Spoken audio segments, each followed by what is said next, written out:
Hola a todos, bienvenidos a esta primera lección de la unidad formativa 8 en la que vamos a ver la introducción al lenguaje PLSQL. Si hasta el momento hemos trabajado con la base de datos de forma interactiva, esta nueva forma de trabajar nos va a permitir mucha mayor potencia.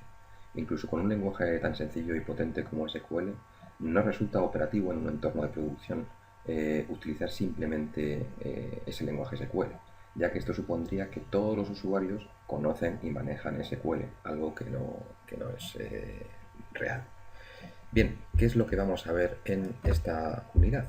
Bien, pues en esta unidad lo que vamos a ver es una pequeña introducción, como es habitual, donde comentaremos las cosas más generales. Luego veremos las características más importantes de PLSQL. A continuación, echaremos un vistazo a la arquitectura, en la que entenderemos un poco mejor cómo se integra PLSQL dentro de un entorno de su sistema gestor de base de datos como Oracle, que ya conocemos.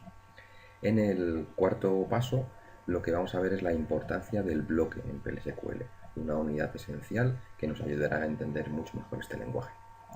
Y por último, los tres puntos 5, 6 y 7, en ellos veremos que se pueden hacer consultas y cuáles son las herramientas que posee PLSQL para dichas consultas, y también el tratamiento de excepciones o de errores y los programas almacenados, que al final es la pieza básica con la que cuenta todo programador de PLSQL.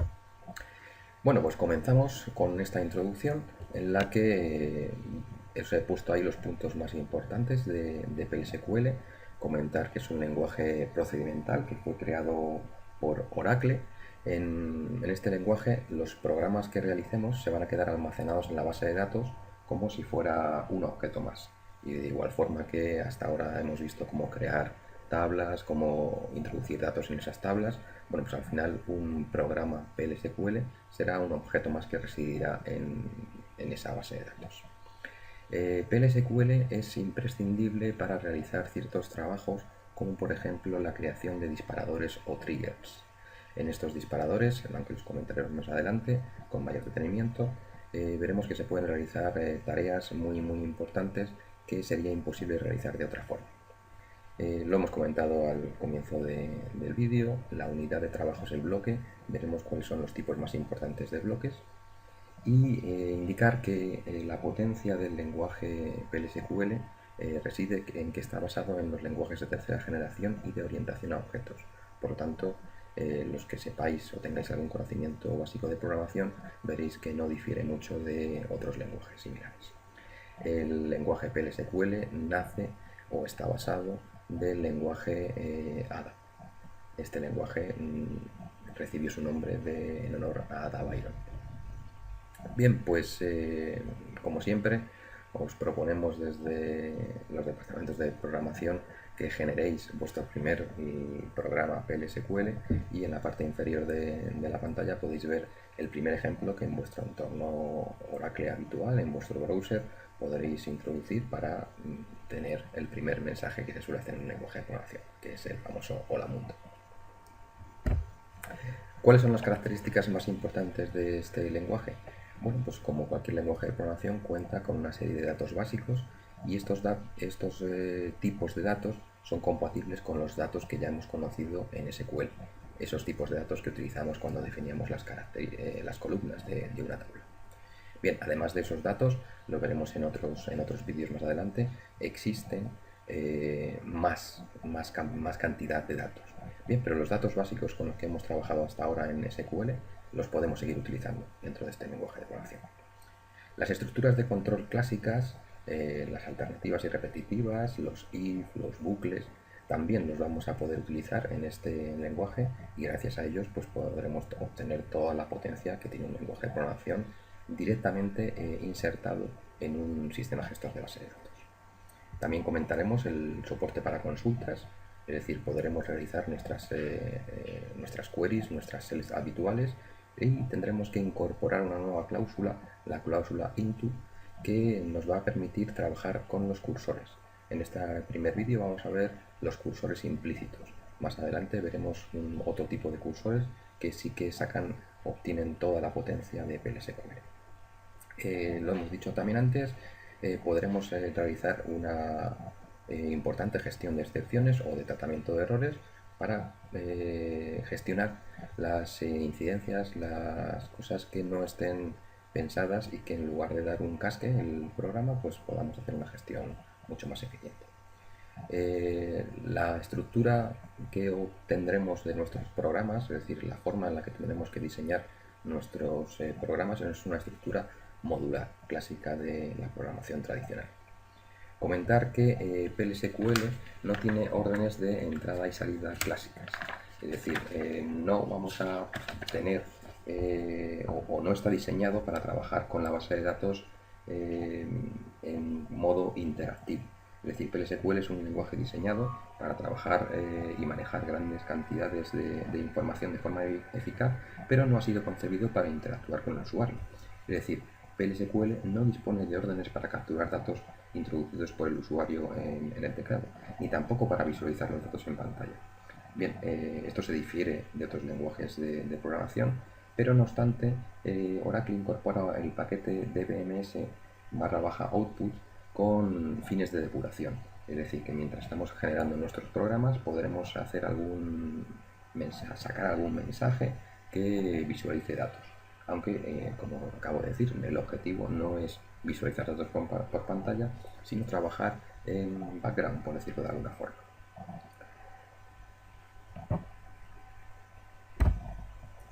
Bien, la arquitectura de PLSQL o cómo se integra PLSQL dentro de un sistema gestor de base de datos.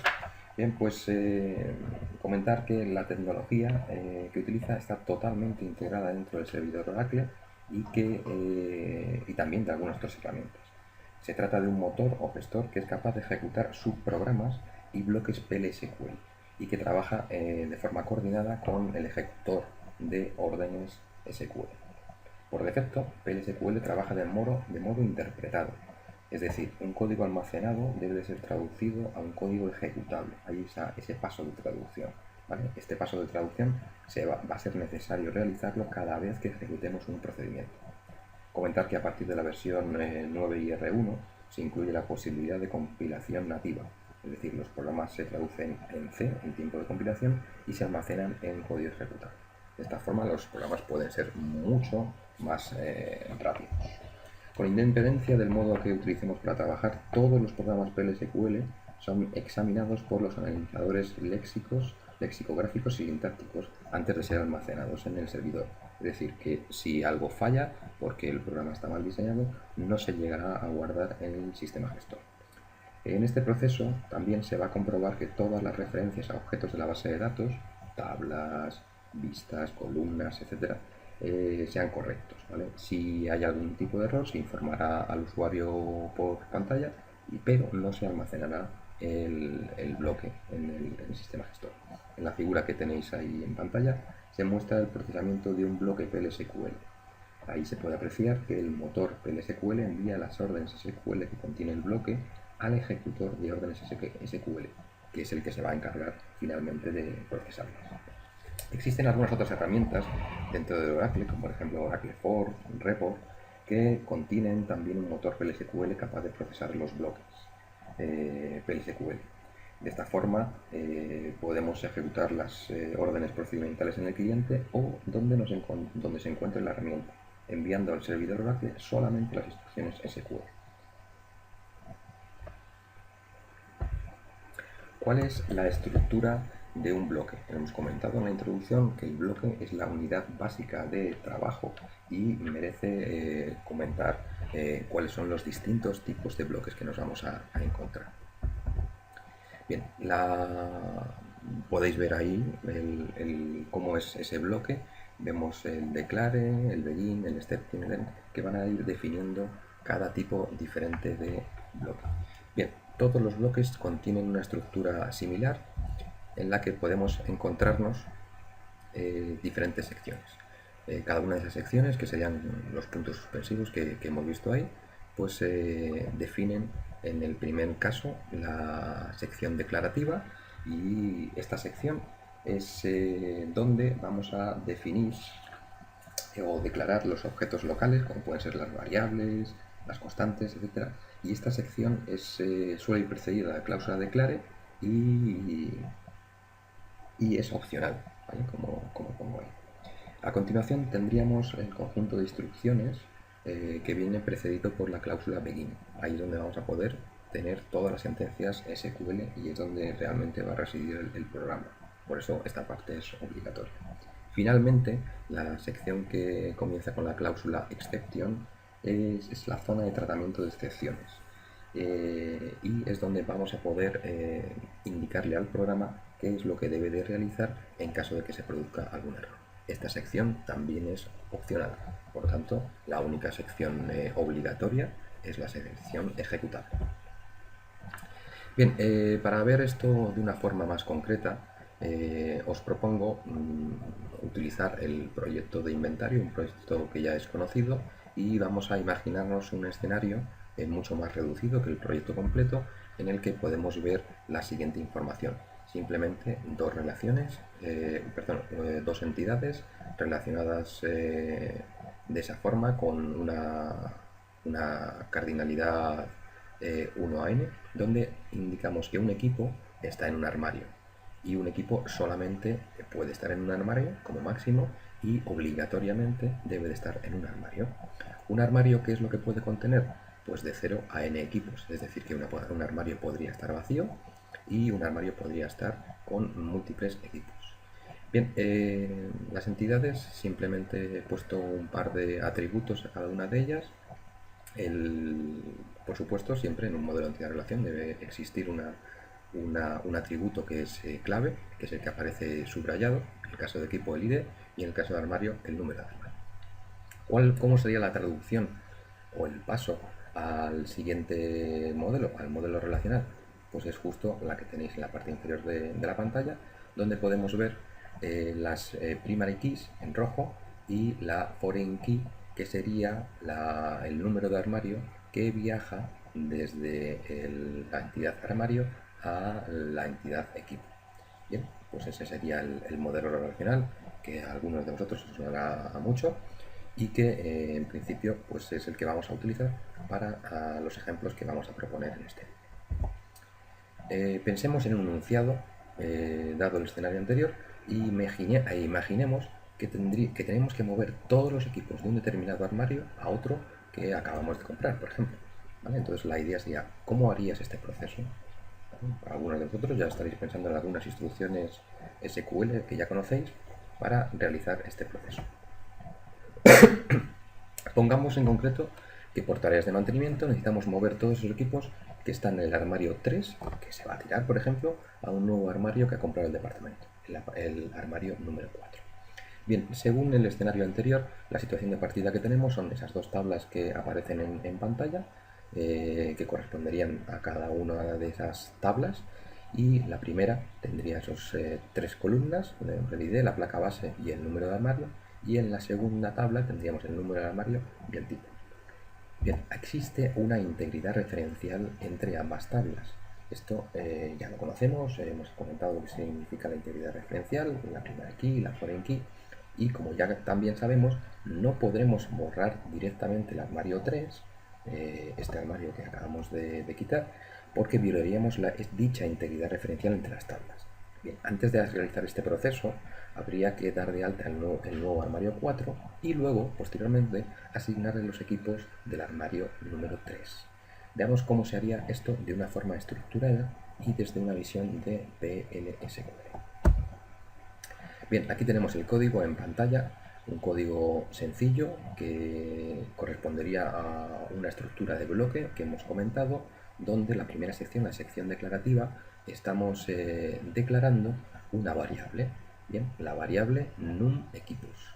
Decimos que esta variable es de tipo number con una precisión de 2 y a partir de este momento hemos declarado esa variable, podemos utilizar dicha variable, nos va a ser necesaria dentro del propio programa. Como veis, en el propio programa vamos a incluir sentencias típicas de PLSQL. Cada sentencia acaba con un punto y coma. La primera sentencia que tenemos en este programa es la sentencia insert into armario, donde utilizamos la sintaxis ya conocida, en la que indicamos los nombres de columnas entre paréntesis y luego a continuación ponemos la palabra o cláusula values y a continuación ponemos los valores, en este caso 04 y n. Bien, esta sería la primera instrucción de nuestro programa. La segunda instrucción sería el update. Hemos dicho, con la primera instrucción lo que acabamos es de dar de alta el nuevo armario que acabamos de comprar, por ejemplo, y lo que tenemos que hacer con la sentencia update es cambiar todos, todos los ordenadores que se encuentran o que se encontraban en el armario 3, los tendremos que cambiar al armario 4. Bien, la sintaxis es también conocida. Vemos ahí la sentencia update, equipo, ¿vale? Estamos actualizando la tabla equipo y lo que vamos es a poner set el número de armario en que se encuentran todos los equipos a 04, pero no de todos, ¿vale? Vamos a hacer un filtrado para indicar que esta cláusula solamente se va a aplicar a los armarios, a los equipos que anteriormente se encontraban en el armario número 3. Bien, estas dos sentencias ya son conocidas, las hemos visto anteriormente. La tercera sentencia de este bloque, la parte ejecutable de este bloque, es en la que vamos a dar un valor a esa variable que hemos declarado en la parte declarativa, a num equipos. Para asignar tenemos el dos puntos igual, ¿vale? Esto se difiere de algunos otros lenguajes de programación, o por ejemplo Java, en el que poníamos solamente un igual. Y fijaros, esto sí que es propio de PLSQL. Estamos diciendo que queremos almacenar en la variable número de equipos el número de filas que han sido afectadas por la última sentencia SQL. Esto lo veremos más en detalle cuando avancemos en otros vídeos, pero lo que aquí sí quería introduciros es que hay ciertas cosas que podemos utilizar de PLSQL propias de este lenguaje. En este caso utilizamos la palabra clave SQL acompañada del tanto por ciento y la palabra clave row count para saber el número de filas que han sido afectadas, ¿vale? Después de ejecutar esta sentencia, en la variable número de equipos tendríamos el número de filas que la sentencia update ha modificado. El tercer paso de este bloque es borrar el armario antiguo, ¿vale? Esto vuelve a ser una sentencia SQL clásica con un delete, donde estaríamos borrando en la tabla armario todas aquellas filas que cumplen la cláusula where, el filtrado, ¿vale? ¿Cuáles son? Pues las filas cuya columna n armario es igual a 3. Bien, pues hemos visto que tenemos esas cuatro instrucciones: el insert, el update, la actualización de la variable número de equipos y por último, y lo hemos comentado anteriormente, queremos mostrar por pantalla el número de equipos que han sido movidos al armario número 4. La forma de hacerlo es con esa librería que comentábamos, dbms_output y el método put_line. Este método nos va a permitir mostrar mensajes por pantalla. ¿Y qué es lo que vamos a poner? Bueno, pues vamos a concatenar la variable número de equipos y vemos el símbolo de concatenar con ese doble pipe, esa doble barra vertical. Lo concatenamos con el texto, ¿vale? Acostumbraros a que todo lo que es texto va entre comillas simple. El texto equipos movidos al armario número 4. ¿Vale? Fijaros cómo tras cada instrucción, bien sea de SQL puro y duro o de esa asignación de una variable, va finalizada con un punto y coma. Finalmente tenemos la sección gestión de excepciones, donde vamos a capturar cualquier tipo de error que se pueda producir al ejecutar las instrucciones anteriores. En caso de que se produzca un error, sacaremos por pantalla error en el programa. Bien, pues este es un ejemplo sencillo de un código que implementaría lo que hemos comentado anteriormente, ¿no? Esa migración, ese cambio de equipos de un armario a otro armario. Bien, vamos a profundizar un poco más en los distintos tipos de bloques que existen en PLSQL para verlos. Hemos visto ya el primero de ellos, que sería el bloque anónimo. Este bloque anónimo es con el que hemos construido el programa anterior, pero no es el único. Este bloque anónimo, como podemos comprobar, no tiene nombre, no le vamos a dar ningún nombre al bloque y se ejecuta en el servidor, pero no se guarda en el servidor. Es decir, simplemente pues la verdad es que tiene fines un poco didácticos, pero una real escasa utilidad en la vida real.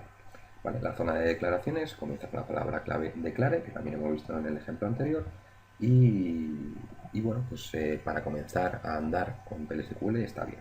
Pero realmente lo que nos va a interesar son otro tipo de bloques, como por ejemplo el de procedimiento.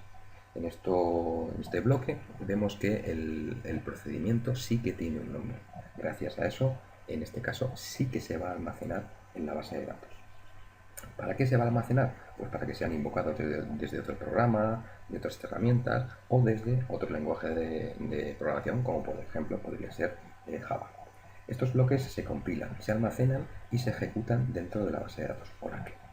En este caso vemos que existe una cabecera que incluye el nombre del subprograma, name, que viene ahí, y en este primer caso sería el de un procedimiento. ¿Vale? Un procedimiento puede tener parámetros, veremos ejemplos de ellos, y en este caso no tiene valor de retorno. ¿Vale? El que sí tiene valor de retorno es el otro tipo de bloque que es la función. ¿Vale? Fijaros como la palabra clave con la que comienza este bloque es function en lugar de procedure, y que además tiene una parte que no tenía el anterior, que es la zona de return, donde indicamos el tipo de datos que se devuelve esta función. Bien, el último tipo de bloque que podemos utilizar es el de disparador o triggers. Los disparadores son programas que están almacenados en la base de datos y que se asocian con un evento. ¿Vale? Un evento puede ser una inserción en una tabla, un borrado en una tabla o prácticamente cualquier cosa que hagamos en una tabla o en una vista. Se ejecutan automáticamente al producirse dicho evento, ¿vale? Un cambio, una inserción, una modificación en una tabla a la que esté asociado, ¿vale? Entonces quedémonos con la idea de que los triggers están asociados a cosas, a tablas o también a eventos del propio sistema. Son muy útiles para controlar los cambios que se producen en la base de datos y para implementar restricciones complejas que de otra forma no podríamos realizar. Bien, decimos que PLSQL tiene soporte para consultas. ¿Y qué quiere decir esto? Bueno, pues que nos va a permitir ejecutar cualquier query, cualquier select que hayamos ideado en etapas anteriores. Cuando se ejecuta la consulta, el resultado no se muestra automáticamente en el terminal del usuario, sino que se va a quedar en una zona de memoria que llamamos cursor. Vale, este cursor de momento es el que hemos comentado que íbamos a ver en este vídeo, que es el cursor implícito, aunque luego veremos los cursores explícitos que tienen mucha mayor potencia. Bien, por ejemplo, si queremos saber el número de equipos que tenemos en el inventario, algo que podría ser muy sencillo, ¿no? Si intentáramos ejecutar el bloque básico, el bloque que comienza con begin 100, es un bloque anónimo, y con la instrucción que conocemos hasta ahora, select count from equipo, esto en SQL normal, si ejecutáramos antes el select, pues funcionaría perfectamente. Si tratamos de ejecutar este bloque en nuestro browser habitual, pues nos va a dar un error. ¿Por qué? Porque necesitamos utilizar una variable junto a la cláusula into. ¿Vale? Todo esto es nuevo, ¿vale? Esto es lo que es bastante diferente con respecto a nuestra utilización de SQL normal. ¿Qué es lo que tendríamos que hacer? Pues tal y como aparece en la pantalla inferior, tendríamos que crear la zona declarativa, que es incluir la cláusula declare, definir una variable que yo he llamado en este caso total equipos, como number2, y luego dentro del begin fijaros cómo cambia la sintaxis de la sentencia select. Después de poner select, de poner el conjunto de columnas que queremos poner, o en este caso el de una función, como es la función count, tenemos que incluir la cláusula into y el nombre de una variable. El resto de la cláusula seguiría siendo exactamente igual. Es decir, from, si tuviera cláusula where, si tuviera cláusula group by, order by, todo seguiría siendo igual. Lo único que tenemos que incluir es después de las columnas o funciones la palabra clave into y luego la variable donde queremos que se almacene el resultado de esta select. Es decir, que la select por defecto no se va a mostrar por pantalla directamente. Hemos dicho que PLSQL no está pensado para sacar los datos por pantalla. Bien, Pues después de ejecutar esta primera instrucción del bloque ejecutivo, el bloque en que está entre la cláusula begin y end o begin y exception, en caso de que tuviera la zona de gestión de excepciones, tendríamos en la variable total equipos, tendríamos el número de equipos que nos da esa sentencia select. Bien, pues hemos dicho, esto nos sale por pantalla. ¿Cómo mostrar por pantalla el resultado? Pues con nuestra librería dbms-output.line, donde aquí sí que incluimos el texto total equipos y luego lo concatenamos con la variable para que se muestre. ¿Vale? Os animo a que ejecutéis este programa y veáis el resultado, siempre y cuando, por supuesto, tengáis una tabla dentro de vuestro Oracle que se llame equipo. Bien, también lo hemos dicho, esto tiene, PLSQL tiene gestión de excepciones. Las excepciones sirven para tratar los errores y los mensajes de aviso. En Oracle están disponibles excepciones predefinidas correspondientes a algunos de los errores más frecuentes que se producen al trabajar con la base de datos, como es, por ejemplo, el no data found, que es una orden de tipo select into, o que este error se produce cuando una orden de tipo select into no ha devuelto ningún valor. También existe la palabra clave too many rows, que indica que la sentencia select into ha devuelto más de una fila. Cuando trabajamos con cursores implícitos, como los que hemos visto en la transparencia anterior, solamente es permitido que la sentencia select devuelva una única fila. Si esto no fuera así, si la sentencia select que hemos definido devolviera más de una fila, saltaría este tipo de error. Bien, pues lo último decir que las excepciones se disparan automáticamente al producirse los errores que estén asociados, que estén definidos, y esto es muy similar a lo que sucede en la gestión de excepciones de Java, por ejemplo, donde tenemos los bloques try-catch. La parte del try sería el código protegido y la parte del catch sería la captura de esas excepciones. En este caso, ese catch sería sustituido por la cláusula when o manejador de excepciones, que capturaría el tipo de error que está definido junto a él. Cuando un bloque PLSQL detecta una excepción, automáticamente pasa el control del programa a la sección de excepciones del bloque PLSQL. Allí se buscará el manejador, es decir, la cláusula when, para poder gestionar la excepción que se ha producido.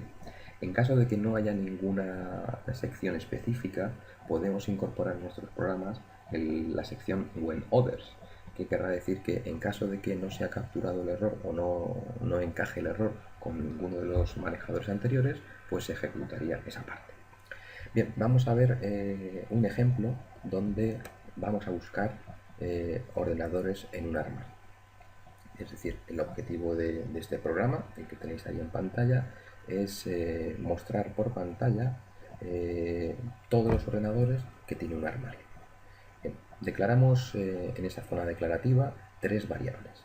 Y lo primero que también destaca de este programa con respecto al anterior es la incorporación del @type. Bien, este @type, si os fijáis en la sintaxis que tenéis ahí en pantalla, lo que nos va a permitir es definir una variable con el mismo tipo de una columna. En el caso primero tenemos la variable, por les he puesto la v por delante, v subrayado abajo id, que sería como la variable id, definida como del mismo tipo que la columna id que está dentro de la tabla equipo. ¿Cuál es la sintaxis que tenemos que utilizar? Pues equipo.id, es decir, tabla.columna, tanto por ciento type.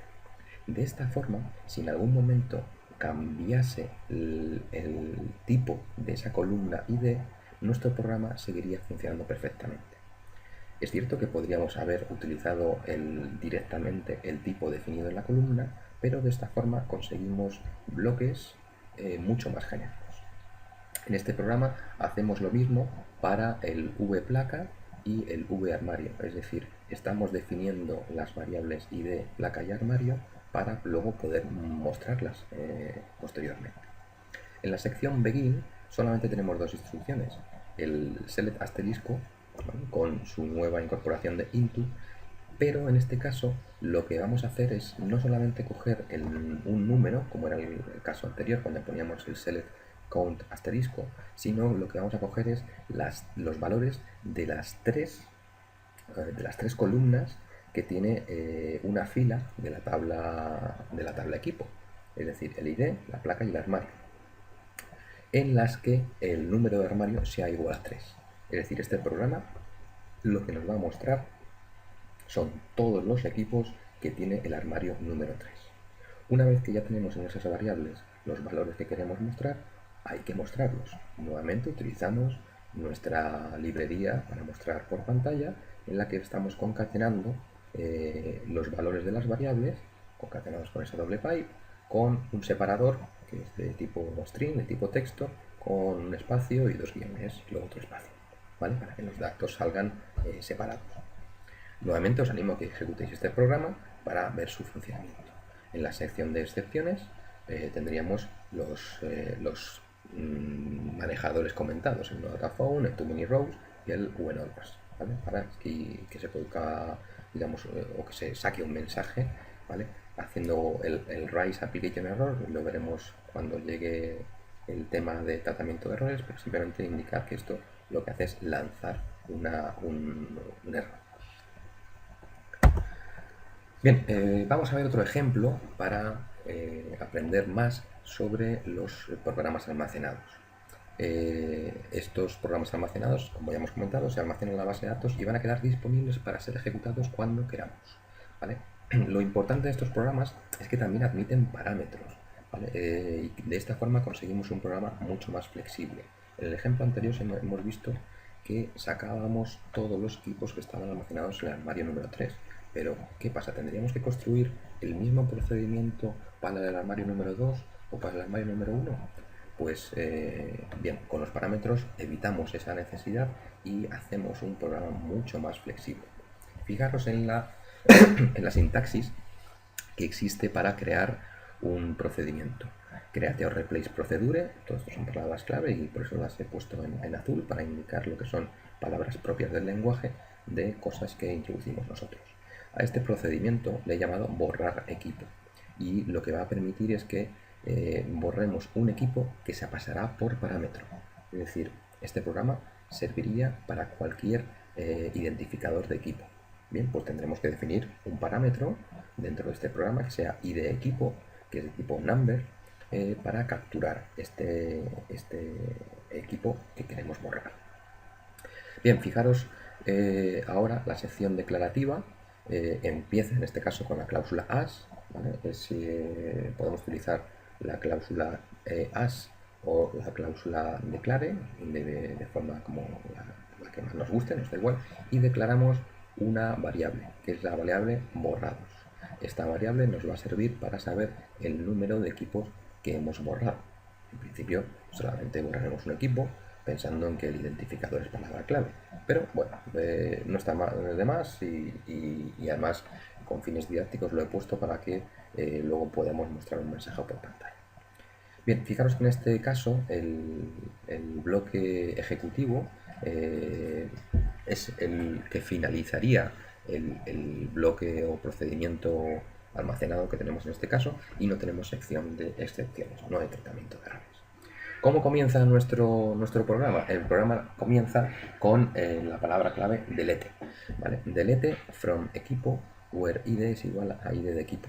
Fijaros lo que estamos haciendo aquí es que en el filtro que ponemos en el where decimos que en la columna id debe ser igual al valor de ese parámetro que haríamos o que utilizaríamos en la llamada a este procedimiento, ¿vale? Con eso conseguimos toda la flexibilidad.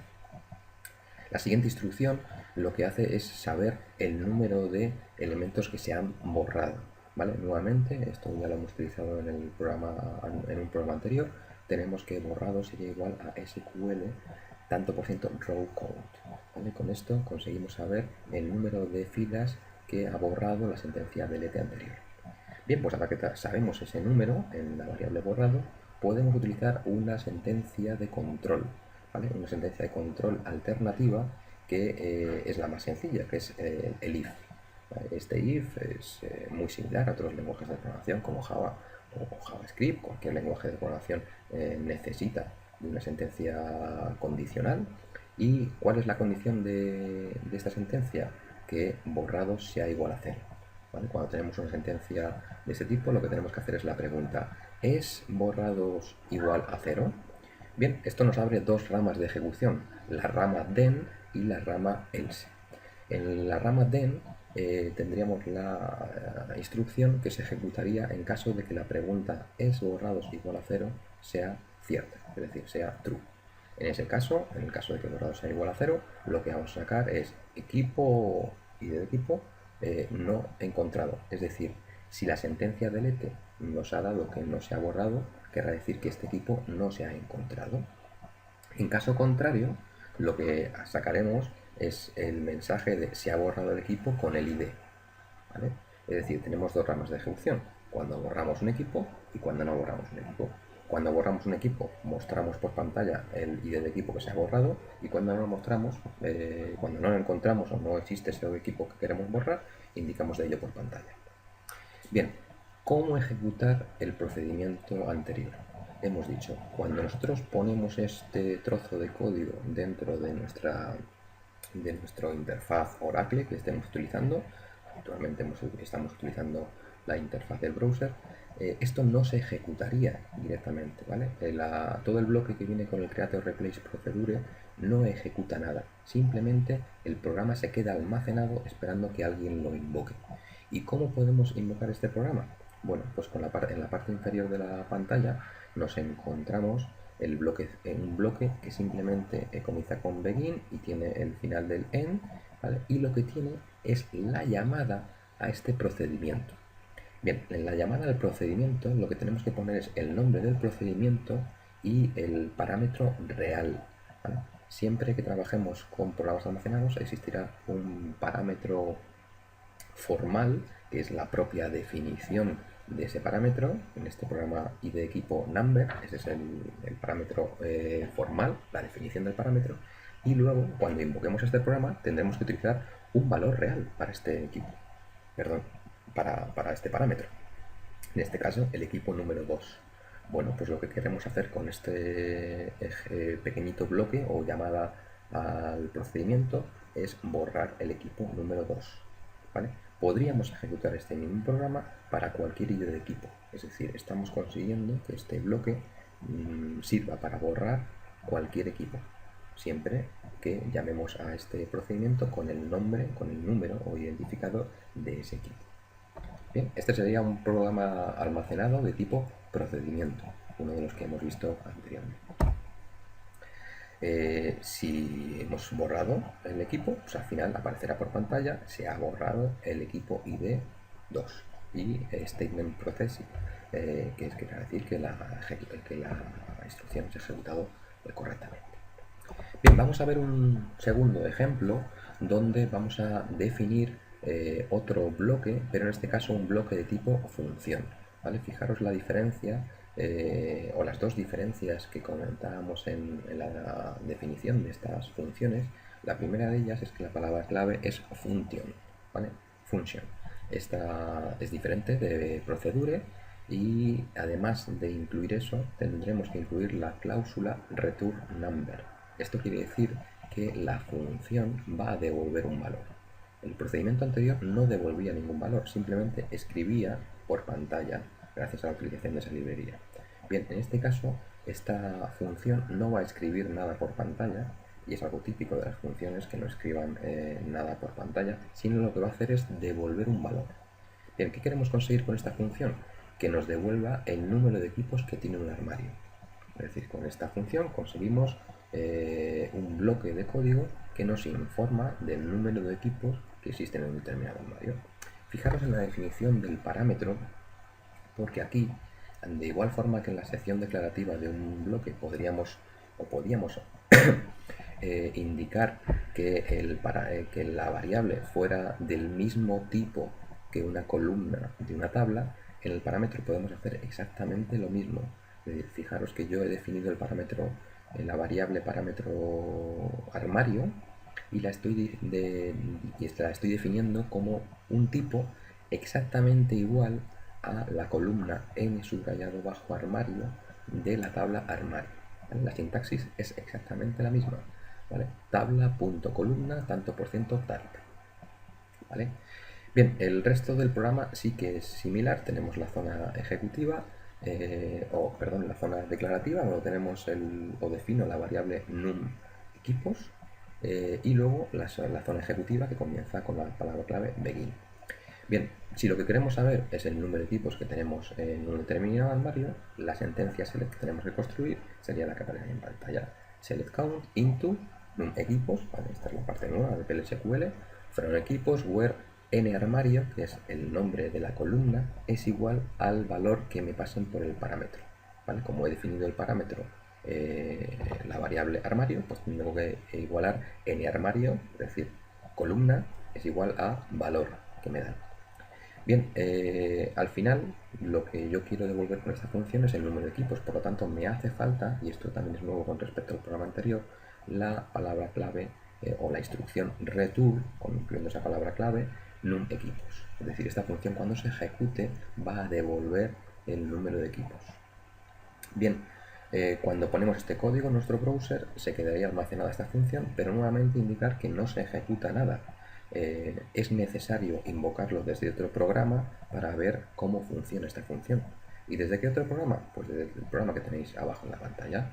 Este bloque, un bloque anónimo clásico para ejecutar un bloque de tipo función almacenado, definimos una variable, un armario, y le damos, que definimos que es de tipo number, le damos o inicializamos esta variable con el número 1.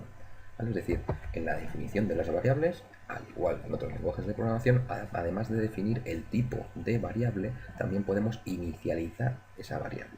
En este caso estamos inicializando la variable número armario con el valor número 1.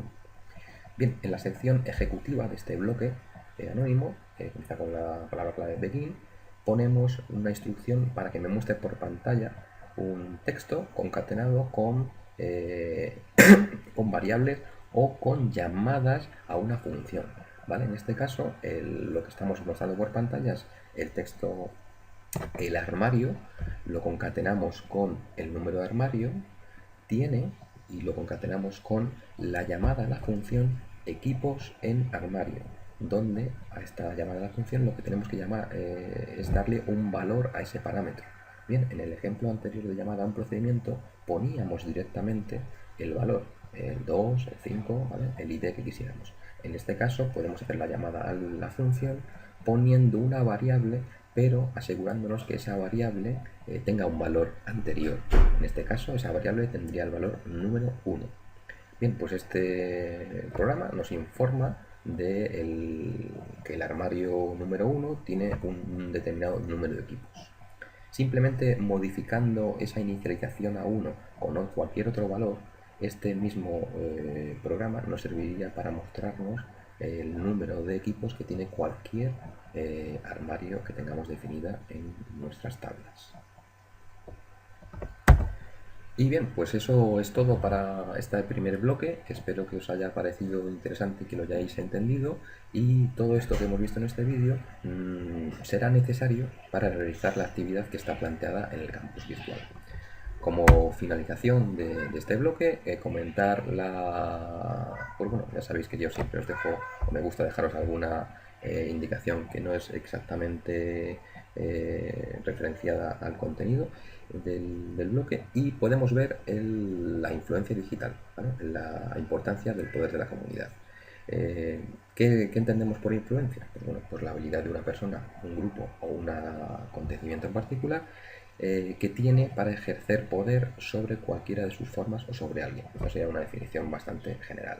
¿Vale? Si os interesa el tema de la influencia digital, podéis pinchar sobre la imagen que aparece en un artículo en la documentación para acceder a esta información. Y eso es todo. Espero que os haya gustado esta forma diferente de dar la clase, y espero que los ejercicios salgan todos bien. Muchas gracias y un saludo.